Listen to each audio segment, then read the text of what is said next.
coming up in just a little bit, we are going to show you a preview of our Behind the Headline that dropped this week. It is about a brutal case, and it involves Sean Finnegan. So Robin Wilhoit, she sat down with our chief investigative reporter John North and Ellis Rold to talk about this case and the reporting behind what happened that ultimately led to this man getting the death penalty. Here's more. We didn't just lose Jennifer. She was taken from us. Give them an idea of the hell that Jennifer Paxton went through. Prosecutors say Sean Finnegan and Rebecca Dishman kidnapped, raped, and murdered 36-year-old Jennifer Paxton. Once at the home, the victim was held against her will, physically attacked with a baseball bat, tortured, raped, deprived of food and medical care, strangled, and then left for dead. It's a gruesome case, but it's important for people to know that this does happen. It can happen in your backyard. I just thought his eyes were so dead. There was nothing, no remorse. Most of his life had been difficult, warped, twisted. We, the jury, unanimously find the punishment for the defendant, Sean Shannon Finnegan, shall be death.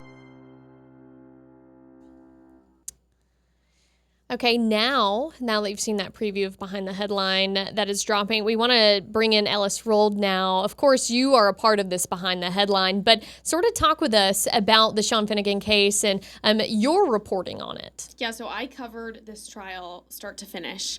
It included, as we get into in the episode, a lot of gruesome details.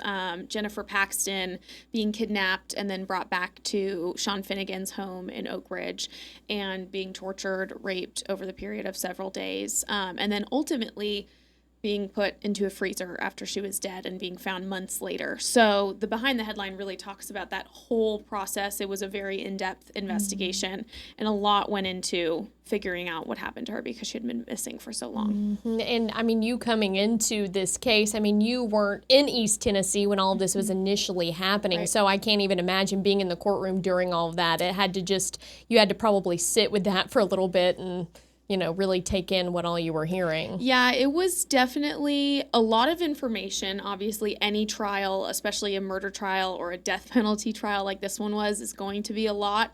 But the details were difficult to listen to. And I interviewed a juror after that trial wrapped up, and that was something that she really talked about, was the mental toll that it had on her.